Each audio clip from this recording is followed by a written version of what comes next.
Olá! Hoje a gente vai mergulhar fundo na bibliologia, para entender de onde vem a Bíblia e por que ela é considerada tão importante.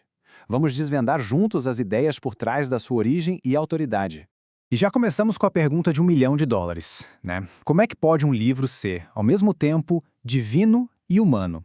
Pensa bem, um texto escrito por pessoas, em épocas e lugares específicos, mas que também é visto como a palavra de Deus. Essa tensão é o ponto de partida para tudo que a gente vai ver. Para organizar nossa conversa, o caminho é bem claro. Primeiro a gente vai falar sobre a ideia de que Deus se comunica, o que chamamos de revelação. Depois, como essa comunicação vira um texto, ou seja, a inspiração. Aí, a gente entende por que esse texto é confiável, a tal da inerrância. Em seguida, como os livros foram escolhidos, que é o cânon, e por fim, o mais importante, o que tudo isso tem a ver com a nossa vida hoje. Então vamos lá. Tudo começa aqui, com a ideia de revelação. A base de tudo é que a Bíblia não surge de uma busca humana por Deus, mas o contrário. É uma iniciativa do próprio Deus de se fazer conhecido.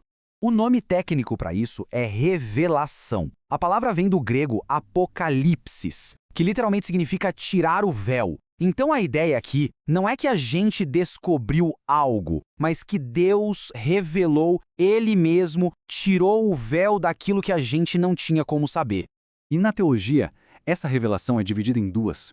Primeiro, a revelação geral, que é aquilo que todo mundo pode perceber sobre Deus só de olhar para a natureza ou para a nossa própria consciência. É universal. Mas tem também a revelação especial, e é aqui que a Bíblia entra. São as intervenções diretas de Deus na história, comunicando coisas que a gente não saberia de outro jeito. Ok, então se Deus se revela, como é que essa revelação virou um livro? É isso que nos leva para o nosso próximo ponto, a doutrina da inspiração. A palavra-chave aqui é uma palavra grega bem interessante.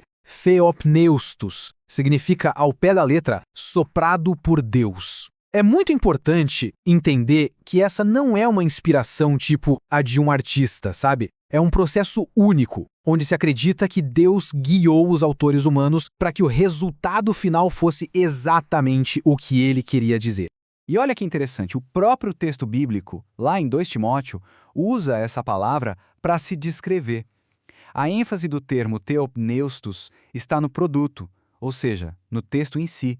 É a escritura que é o sopro de Deus, não só a pessoa que escreveu. Tá, mas como isso funcionou na prática?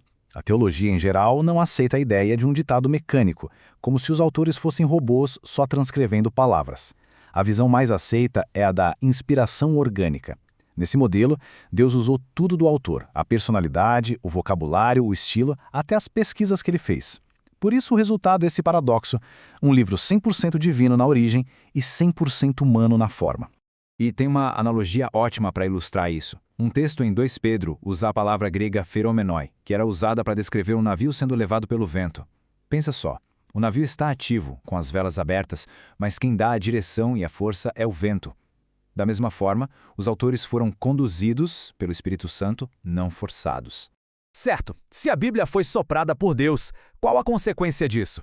Bom, a consequência lógica nos leva direto para a doutrina da inerrância, ou seja, a ideia de que o texto é confiável.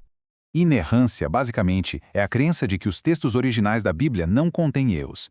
A lógica é simples. Se Deus é a fonte da verdade e foi Ele quem inspirou as Escrituras, então elas não podem afirmar nada que seja falso ou que vá contra os fatos.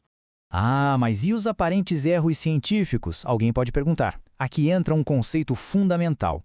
Quando a Bíblia fala do nascer do sol, ela não está fazendo uma tese de astronomia. Ela está usando uma linguagem fenomenológica, ou seja, descrevendo as coisas como elas aparecem para nós, observadores. A inerrância respeita o jeito que a gente fala e os estilos literários da época. Essa ideia foi tão importante que foi formalizada por muitos teólogos, como na Declaração de Chicago, de 1978. E a afirmação é bem forte. A Escritura é inerrante como um todo, não só nas partes que falam de fé, mas em tudo que ela afirma. Ok, então a gente tem esses escritos inspirados e confiáveis. Mas quais escritos exatamente?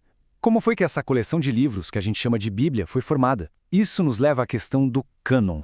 A palavra cânon vem do grego canon, que significava uma régua ou um padrão. E aqui tem um ponto que é crucial. A igreja primitiva não criou a autoridade desses livros. A ideia é que ela reconheceu a autoridade que eles já tinham por serem de origem divina. É uma diferença sutil, mas muito importante.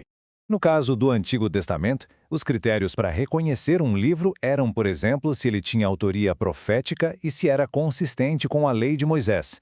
Mas para o cristianismo, o carimbo final veio do próprio Jesus, que tratou o cânon hebraico como a palavra de Deus. Já para o Novo Testamento, os critérios eram bem claros. O livro foi escrito por um apóstolo ou alguém bem próximo a eles? O ensino dele batia com o que os apóstolos já ensinavam? E, finalmente, ele foi aceito e usado pelas igrejas em todo o mundo? Esses filtros ajudaram a igreja a separar o que tinha autoridade apostólica do que não tinha. Ufa! Depois de toda essa teologia, a gente chega na pergunta que realmente importa. E daí? No fim das contas, por que saber sobre revelação, inspiração, inerrância e cânon faz alguma diferença na nossa vida hoje? Na prática, essas ideias mudam tudo.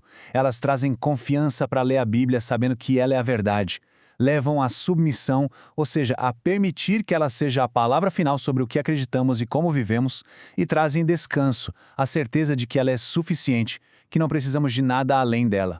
E vamos combinar, num mundo cheio de incertezas, onde cada um tem a sua verdade, esses conceitos oferecem um alicerce, uma base sólida. A Bíblia se apresenta não como um livro de autoajuda ou de boas sugestões, mas como a voz de Deus para os nossos problemas e dilemas de hoje. Isso nos deixa com uma pergunta para a reflexão. Partindo do princípio de que tudo isso é verdade, que este livro é de fato a palavra de Deus, confiável e completa, se fosse assim, qual seria a primeira pergunta que se faria a ela hoje?